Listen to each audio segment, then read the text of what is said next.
كلميني اكتر عن الاكاديميه والفكره، فكره ان انت تعملي اكاديميه مش بس عن الرقص، رقص وتمثيل وغنى.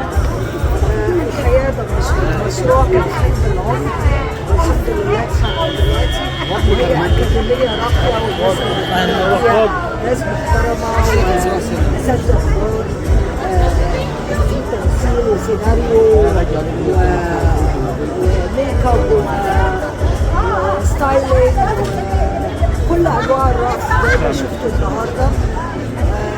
كميه رقص كبيره جدا. حقيقي مجهود جبار يعني ما شاء الله. شفناه النهارده. علي هو الداعم الاساسي، هو صاحب فكره المشروع، وهو اللي فضل يعني سبورت.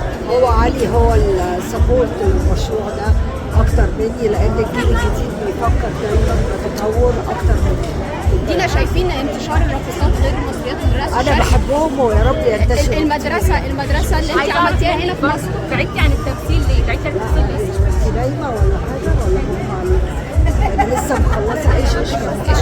ايوه بس قصدي عن الافلام، عن السينما. لسه عامله برضه مع هلا سلمى.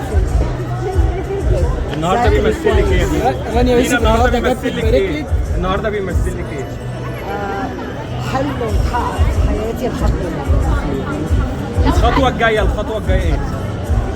لا كل وقت وله أداء، محدش يسألني على الخطوة اللي جاية ولا طيب عايزين نسال رانيا يوسف النهارده جت تبارك لك، وهي تعتبر المنافس الوحيد ليكي. نفسة ايه هي؟ ما هي برضه عامله مدرسه رقص. هي سبونسر يعني معاها فلوس تعمل مدرسة وجايبة لكن أنا دي شغلتي.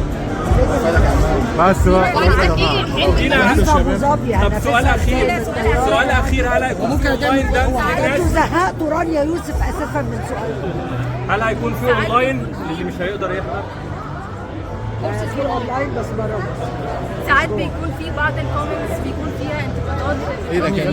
لا كانوا بينتقدوا زي الرشيم اللي كان واقف هنا. شكرا. المدرسه شكرا.